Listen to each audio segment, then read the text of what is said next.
When I look into the mountains, I see your fame. When I look into the night sky, it sparkles your name. The wind and the clouds and the blue and the sky, the sun and the moon and the stars so high, that's what draws me to you.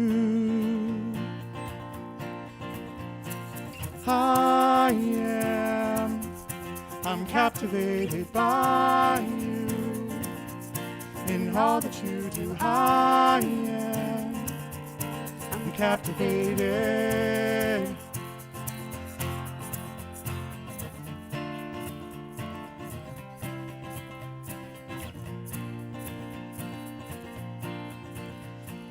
When I wake into the morning, it gives me your side.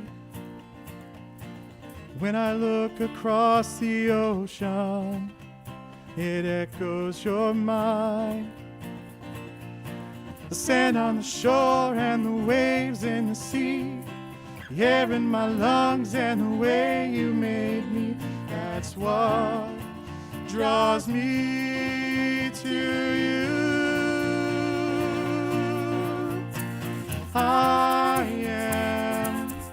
I'm captivated by you. In all that you do, I'm captivated. 'Cause I'm captivated by you. In all that you do, I'm captivated. The wind and the clouds and the blue in the sky, the sun and the moon and the stars so high, sand on the shore and the waves in the sea, the air in my lungs and the way you made me, the blood in my veins and my heart you invade, the plants how they grow and the tree and the shade, the way that I feel in my love and my soul. I thank you, my God, for letting me know I'm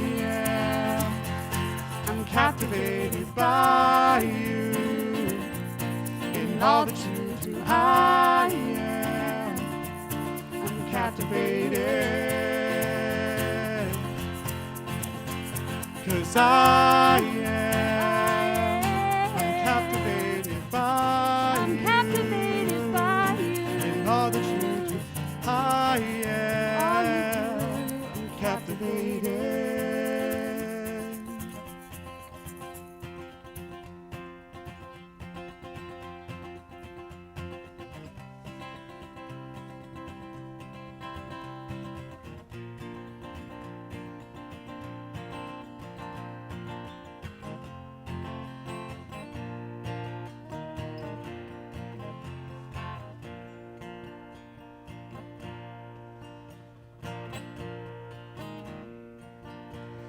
We are standing on holy ground, and I know that there are angels all around. Let us praise Jesus now. We are standing in His presence on holy ground. We are standing in His presence on holy ground. Well, good morning. It sure feels like spring outside, and I can't help but think of our message this morning in Children's Sunday School, that God knows your name. And as I welcome those of you who are here with us today, I do look at these seats and I remember who is still at home. We know your name and we miss you, and we look forward to the time that you return with us as well. This morning, we are excited to be back together. We want to remind you that if you're at home, to join in singing here, we still ask that you sing with your hearts until the last hymn of the morning. And then you can sing out as loud as you want just before we depart. You can give at home online. You can set up a one-time payment or a recurring payment. Or if you are here, our giving is taking place in the back rather than passing things through the rows. So we welcome you this morning, and we look forward to worshiping with you.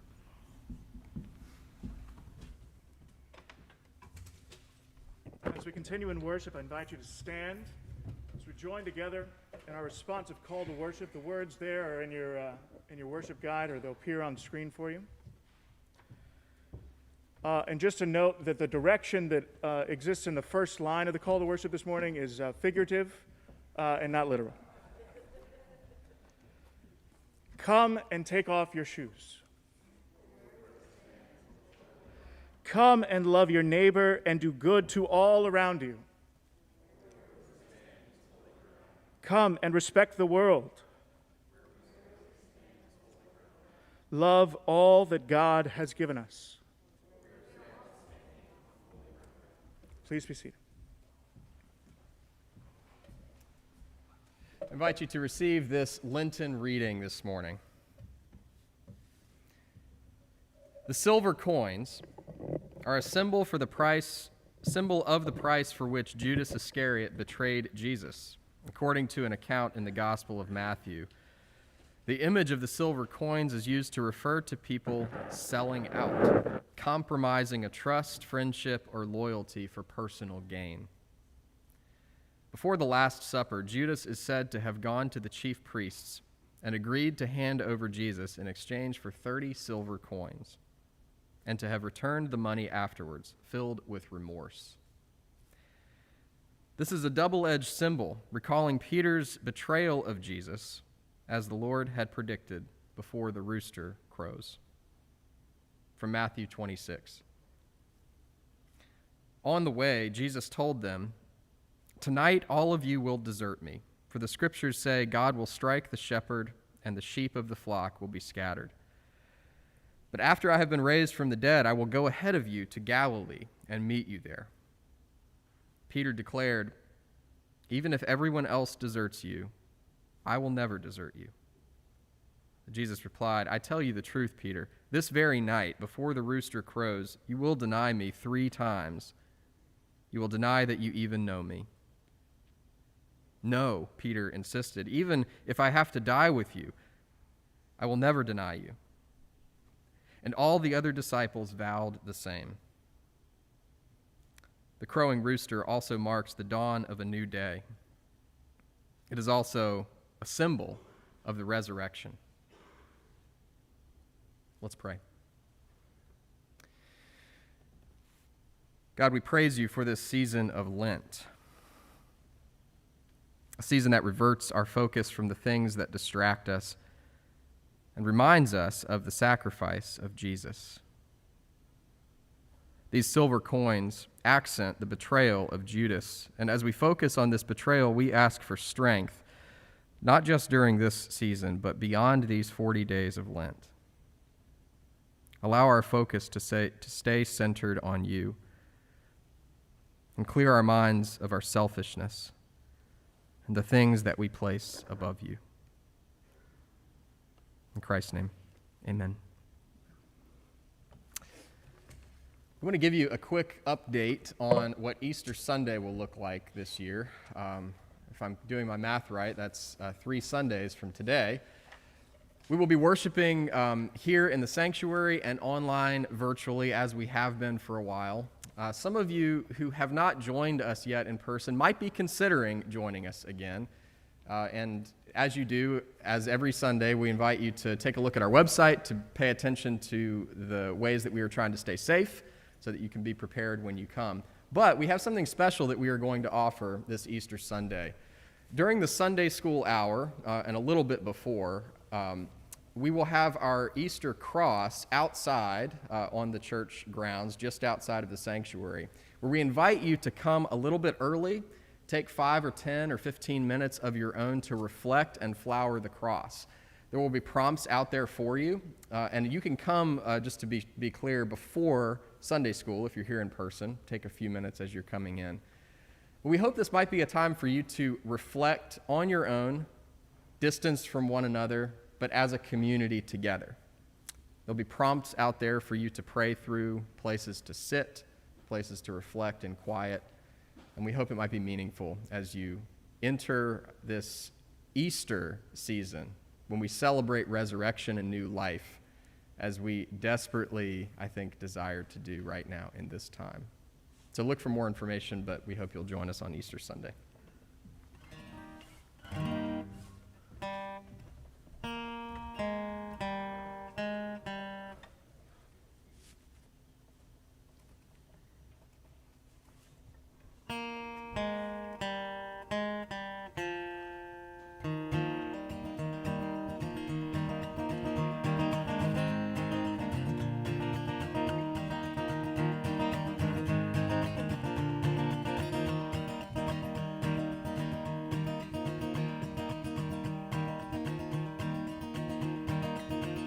The voice of God is calling, it summons in our day. Isaiah heard in Zion, and now we hear God say, whom shall I send to succor my people in their need? Whom shall I send to loosen their bonds of shame and greed? Slum and mine, no city street is still. I see my people falling under the fetters which they bear. And answer him, let us your servants be. Our strength is dust and our weakness to magnify your power. Messiah, lift us to high resolve. Take us and make us holy. Teach us your will and way. Speak and behold, we answer. Command and we obey. Take us and make us holy. Teach us your will and way. Speak and behold, we answer. Command and we obey. Lord, command and we obey. Lord, command and we obey.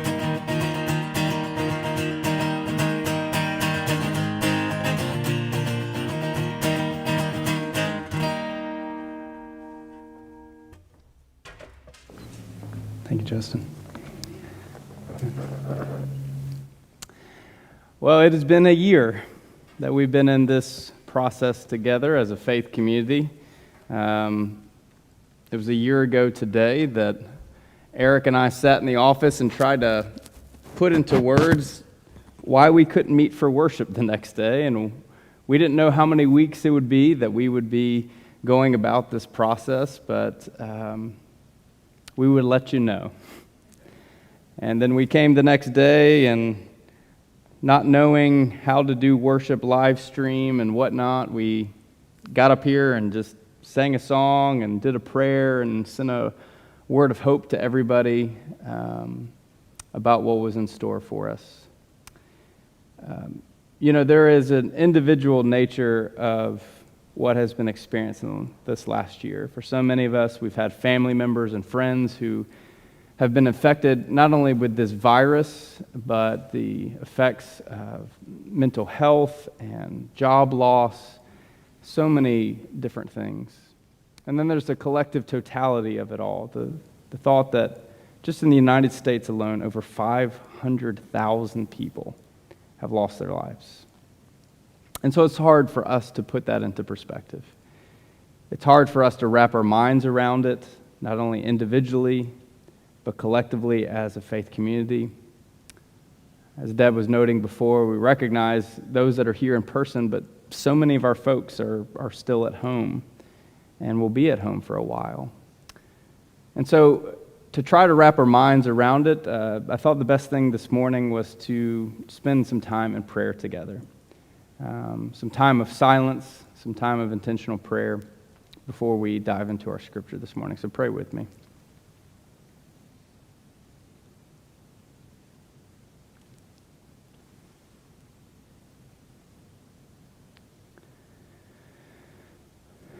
God of all creation,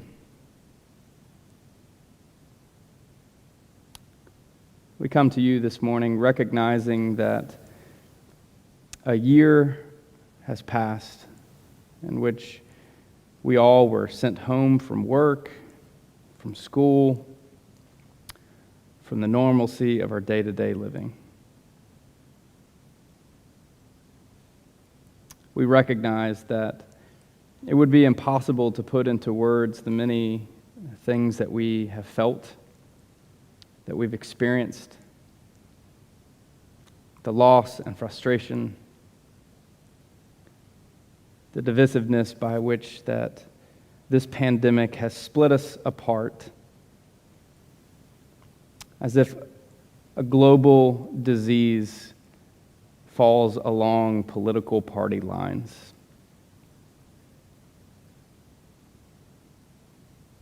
So God, we come to you this morning not as Americans, not as Republicans or Democrats or libertarians.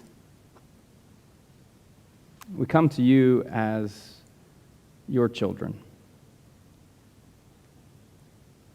Children who have come from many different walks of life, of ethnicities and experiences, of gender and expressions.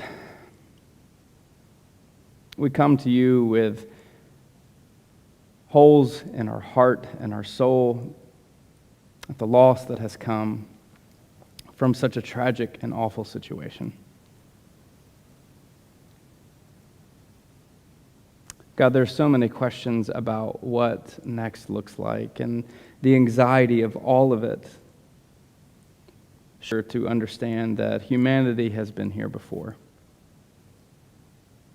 Maybe not at this scale, maybe not in a way that affects so many. And every time it has occurred, what has been evident is that you have been with us the whole time. Back, presence in our, you are a God that receives all these things,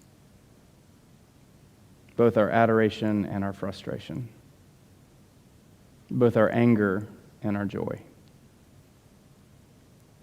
So may your Spirit be felt among us this morning. All these things we ask in the name of your Son, Jesus Christ, we pray. Amen. So I really have saved the best apothem for last.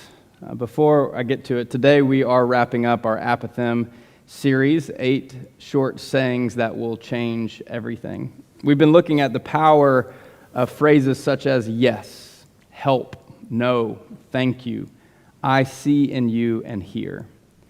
And there are so many great apothegms that we simply will never have the chance to get to. Like Winston Churchill when he said, "It has been said that democracy is the worst government except all others that have been tried." Or Yoda's, "There is no try, there is do or do not." Or Descartes, "I think, therefore I am." But as we turn our attention to Exodus chapter 2, verse 21, let this pearl of wisdom sink into your ears. It is what it is. Loads of people have been credited with originating this phrase. However, whoever said it is not as important as what is said. It's a state of potential, reality, of unabashed recognition. It is a statement of acceptance, whether the circumstances are beneficial, detrimental, or neutral. It is what it is. And these are the facts of the circumstances that the main character of our text, when we arrive at this major turning point in his story. If you recall the story of Moses, he's born into the home of a Hebrew family, Moses' family chose to give him over to the fate of God by placing him in a basket and sending him down the Nile River. For at this time, Pharaoh was killing all the baby boys of the Hebrew people because they had grown strong in numbers. And he's found in the Nile River by none other than Pharaoh's daughter, who raises Moses as her son. And during this period of the new kingdom of Egypt, the empire stretched as far north as modern-day Syria, south of the Gulf of Aden and the Iberian Sea, and west in the area of Libya, and east in the ancient land of Canaan. And this was a time of thriving where the prince of Egypt would have had every opportunity and luxury at his fingertips. The finest education, clothes, military training, food, and power. Growing up as a prince of Egypt, Moses eventually learned of his true lineage. So when he was forced the labor and subjugation of the Hebrew people, Moses snapped one day. He killed a taskmaster who was whipping a Hebrew slave too fiercely. And out of fear for his life, Moses ran away into the countryside. There, in hiding, he met a man named Jethro, who allowed him to work the land and tend to his flock and sheep. And Exodus 2:21 states, Moses agreed to stay with the man who gave his daughter Zipporah to Moses in marriage. Zipporah gave birth to a son, and Moses named him Gershom, saying, I have become a foreigner in a foreign land. Can you imagine this drastic change in life circumstances? Can you imagine going from being a prince in the most powerful empire on earth with every opportunity at your fingertips to the revelation that you are not an Egyptian, but a Hebrew, one of those slaves in the empire? Can you imagine going from the privilege of the palace to a murderer on the run? Here we find Moses, in his own words, trying to figure out who he really is. The struggle is very real as we see Moses name his firstborn Gershom, which means stranger, exile, or sojourner. Moses said, I have become a foreigner in a foreign land. You see, the struggle of finding identity can be a common human experience. When someone no longer feels categorized themselves as in the trappings of their family or the upbringing or their nationality or ethnicities, and that's a difficult place to be in when you have all of these stories and experiences and relationships and you're not sure who you are. But really, the question of identity is an attempt to ask an even more challenging question. In Douglas Adams' A Hitchhiker's Guide to the Galaxy, scientists of another planet create a supercomputer. And it's so great and powerful and wise, the scientists create the supercomputer to ask it but one question. It is the end-all to be-all of questions. So the question they ask the computer, we want to know the answer to life's most ultimate question, the answer to life, the universe, and everything as we know it, something simple. The computer simply asks the scientist to give it some time to think about the answer. In fact, it takes 7.5 million years to formulate its response. And after this exorbitant amount of time has passed, millions of people gather around the supercomputer. The scientists approach it saying, have you found the answer to life's greatest question, the answer to life, the universe, and everything as we know it? Why, yes, the computer responds. The answer is 42. 42? 42, the scientist responds. What does that have to do with anything? How is 42 the great answer? To which the computer responds, well, it would have been much more simpler if you had actually asked a question. You see, throughout history, one of the greatest questions that humans have asked is, what is my purpose? Why do I exist? See, we're all hungry for meaning, for purpose, for a feeling that our life is worth more than the sum of its parts. And we inevitably know that we want meaning in our lives and meaning that will help us thrive, but rarely do we stop to ask, why do we need purpose? How does purpose affect us? And what even is purpose? As organizational guru Simon Sinek put it, very few people can clearly articulate why they do what they do. By why, I mean your purpose, your cause or belief. Why do you exist? Why do you get out of bed every morning, and why should anyone care, let alone you? Most people understand how and what they do each day, but not why. Purpose is what a word and action and concept is all about. It's meaning, it's significance, it's a definition. And as Sinek goes on to write, most of us live our lives by accident. We live as if it happens. Fulfillment comes when we live our lives on purpose. You see, the challenging aspect of all this is for far too many of us in our lives, it's overshadowed by our meaning and our purpose. And like Moses, life throws us all sorts of challenges and disappointments and disillusion and misgivings that can cloud our understanding of why. And if you've ever experienced dreams being shattered, relationships gone sour, the pain of betrayal, then you know what I mean.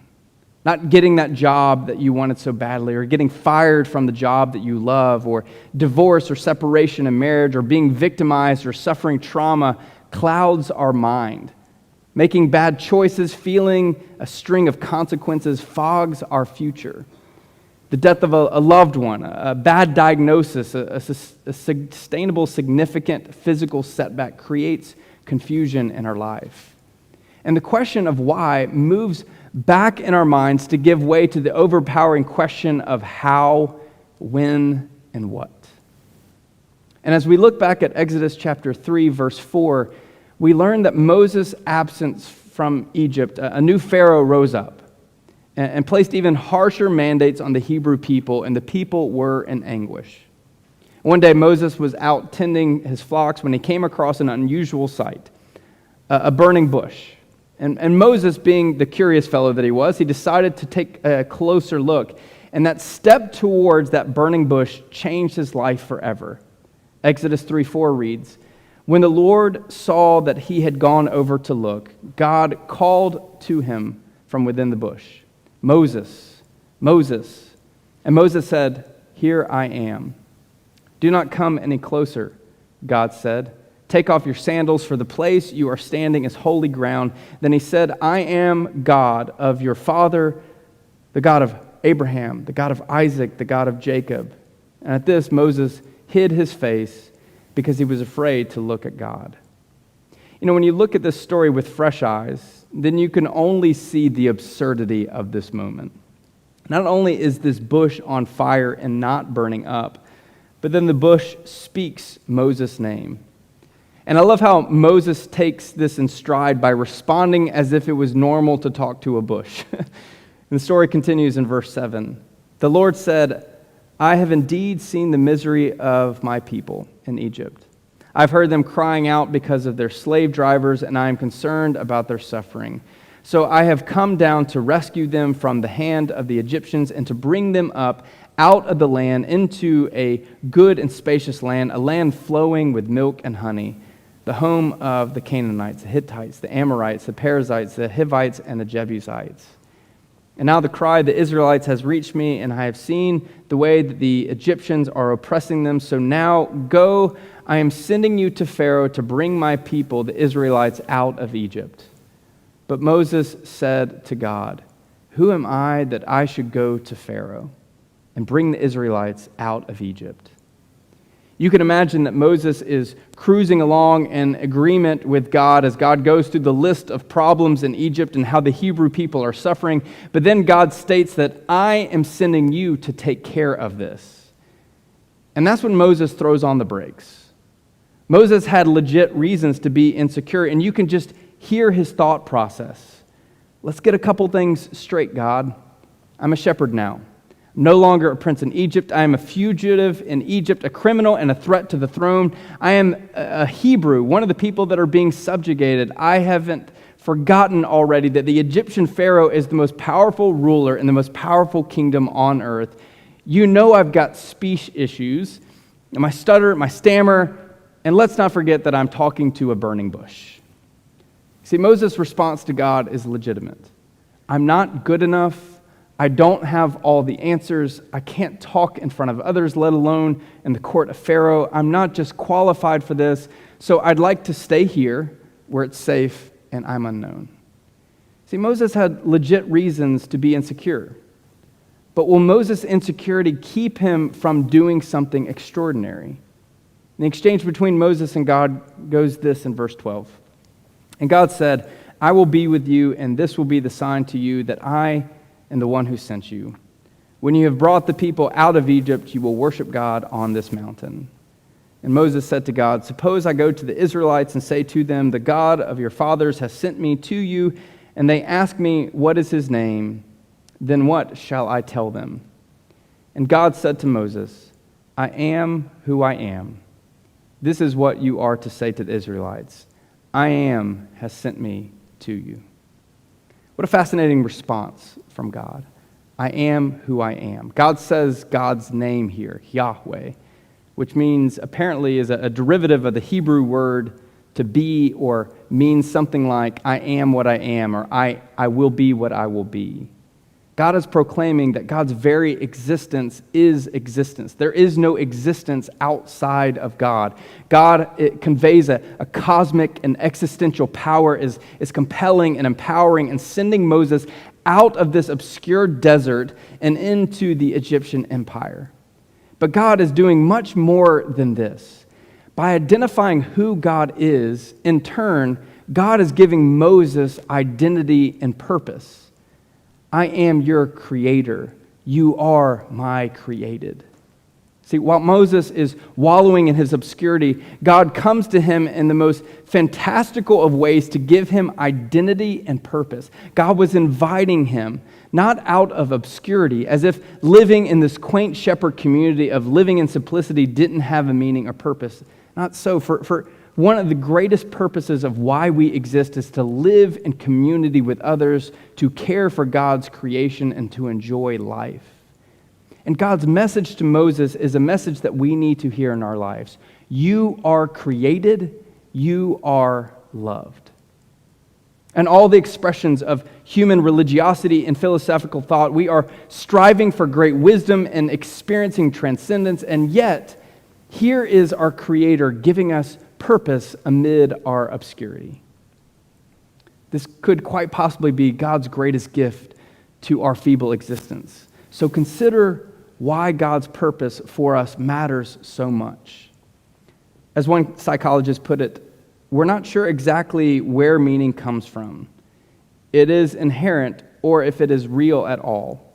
What we do know is that humans flourish when they have it and suffer when they don't. There's a growing body of research that showing that people with a strong sense of purpose in their life tend to be better on numbers of different measures of mental health and well-being and even cognitive functioning. And several studies also showed that people with a higher purpose in life tend to engage in healthier behavior, which results in better health outcomes. A 2010 study published in Applied Psychology found that individuals with high levels of eudaimonic well-being, which involves having a sense of purpose along with a sense of control and feeling what you do is worthwhile, tend to live longer. As the Australian neurologist put it, those who have a why to live can bear through almost any how. It's like God created within us the capacity for purpose and meaning to thrive. Did you ever see the movie Everest that came out a couple years ago? It's about one of the worst storms that struck the highest place on Earth, leading to the death of dozens of climbers who were trying to mount the summit. See, every year, hundreds of people try their best to receive one of the few coveted permits to hike Everest. And just a perspective, Everest stands at 29,032 feet above sea level, while Baton Rouge stands at 56 feet above sea level. Slight change. And those who are awarded the permit spend anywhere between $28,000 to $115,000 to experience this. And I would guess that there is no price out of range to experience getting to literally the top of the earth. You see, for many, when we think about finding meaning and purpose, we think we have to do something grand, like hike Everest. But what if finding the answer to why requires no great travel or amount of money? What if God created us to find meaning and purpose in everyday moments of life? We can find meaning by creating work and accomplishing some tasks. We can find purpose by experiencing something fully or by loving someone else. We can find meaning by being a part of something more than ourselves. God-given strength while acknowledging our weaknesses and shortcomings. We can find purpose by understanding that there is a being that is far greater than we can ever experience, but that loves us fiercely and desires that we find purpose. Stop and consider how you found meaning and purpose in simplicity. I've quite literally traveled the world, seen a lot of different things. And yet when I think about the things that give me meaning and purpose, I think about things like my family and my vocational calling. Going to work every day knowing that I'm a part of something that's bigger than myself. Finding love and living life with someone in companionship and partnership. Co-creating life with someone else and nurturing those two lives. You see, sometimes meaning and purpose doesn't have to be all that complicated. The human experience is a gift from God. It is a God-given way to experience meaning and purpose, such as finding friendship and falling in love and giving birth and celebrating the arrival of grandchildren or mentoring others. God gives us daily moments of reconciling or reuniting with people that we have strife and discovering something new, the opportunity to start a new chapter. God gives us ways to experience meaning and purpose through understanding the depths of our emotions and expressing our feelings for others and receiving the variety of feelings from others in return. God gives us ways to experience meaning and purpose through discovering the beauty of life and creation and expressing gratitude and experiencing gratitude of others. God gives us purpose and meaning when we can create new things, when we can face difficult situations, and even when we slip into the simplicity of life. See, sometimes it's not something cosmic that gives us purpose, but something quite simple. Growing up as a child, I was obsessed with outer space, so I listened to and read a lot of Carl Sagan. And there's one particular work of his that stands out to me that I'd like to read for you this morning. It's called The Pale Blue Dot.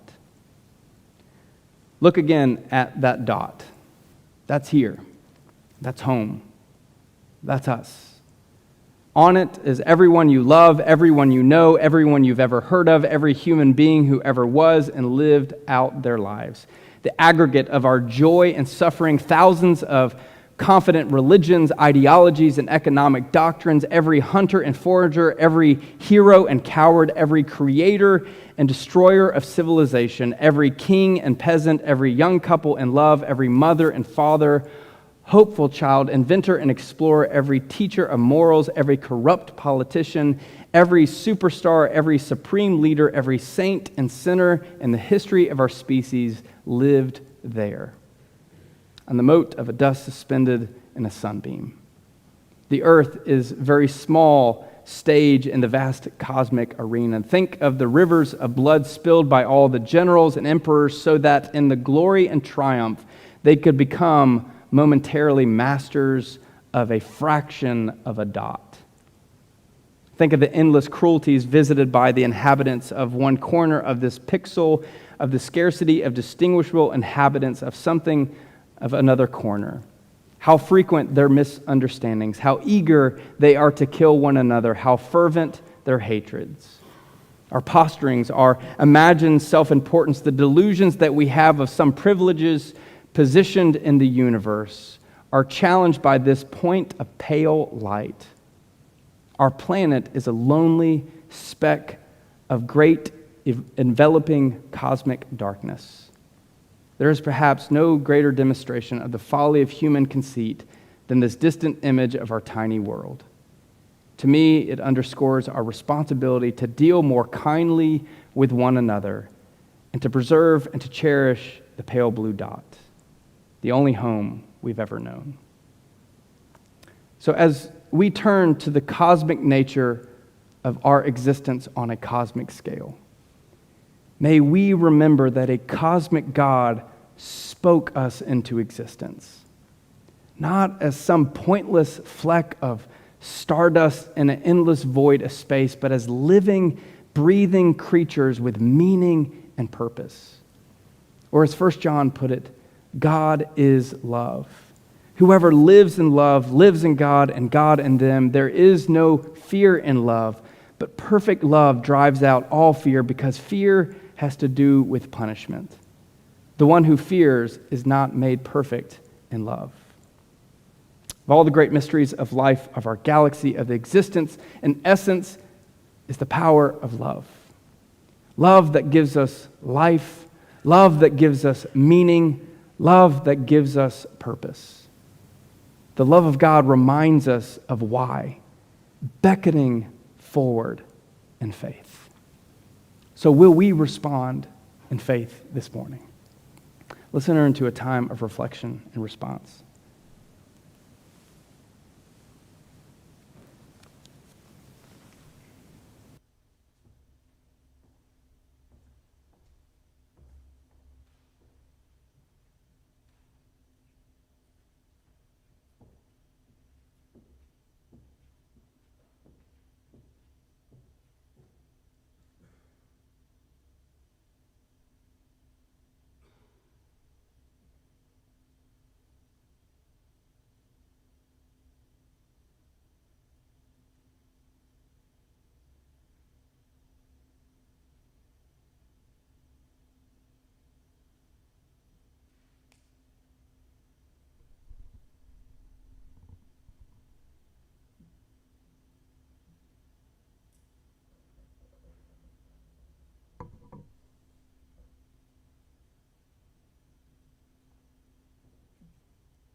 Everyone who is able is welcome to stand and sing along with us.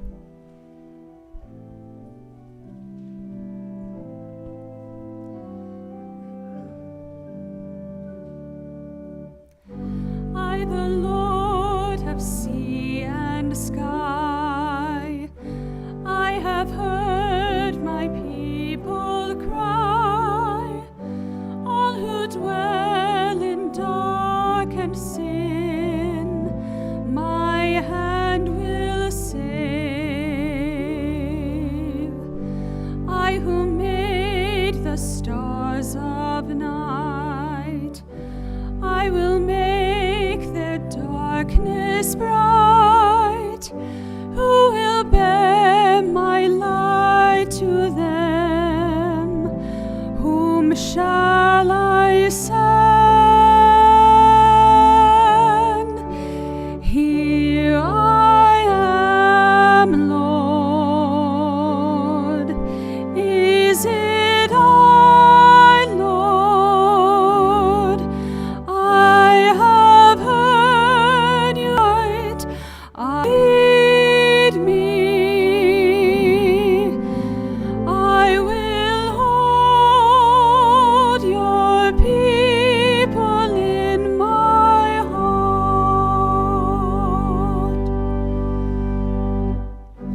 I, the Lord of wind and flame, I will tend the poor and lame. I will set a feast for them, and I will provide till their hearts be satisfied. I will give my life to them. Whom shall I send? Here I am, Lord. I have heard you calling in the night. I will go, Lord, if you lead me.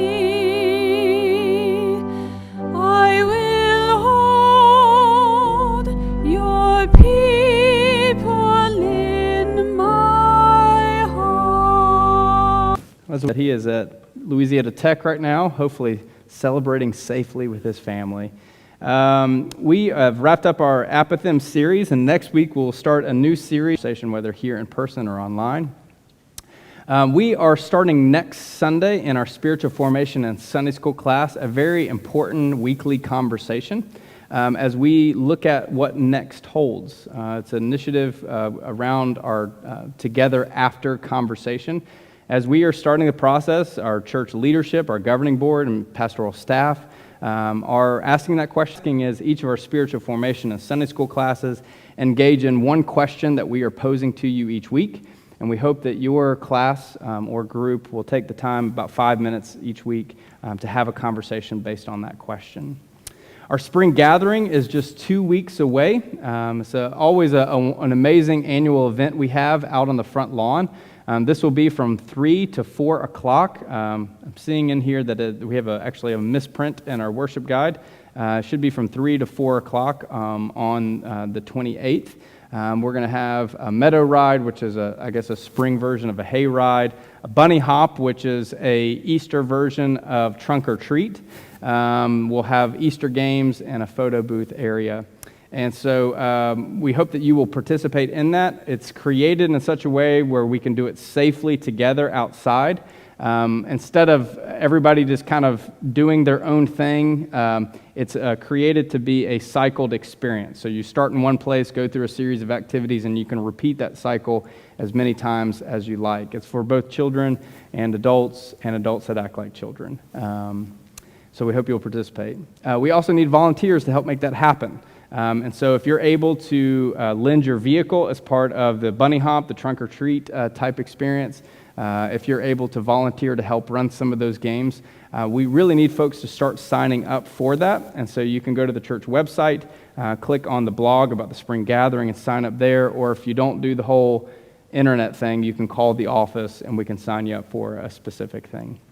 Last two things, we are well underway of our mini garden project. And so if you're interested in adopting a bed for a season, growing crops that are going to go to people that are in need in our community, we hope you can do that. You can talk with Eric if you're here in person, or you can find more information about that business meeting for the church to vote on us calling our candidate for the Minister of Children and Retirees role. This week you will begin to find more information about that candidate on the church website. You can learn more about them and their calling. I think that's it as far as announcements and updates. We'll invite you to stand, and we'll do our responsive benediction together. Surprising God, you have an uncomfortable habit of showing up where we least expect you. Help us fully embrace your surprises and revel in the joy of your all-encompassing grace and mercy.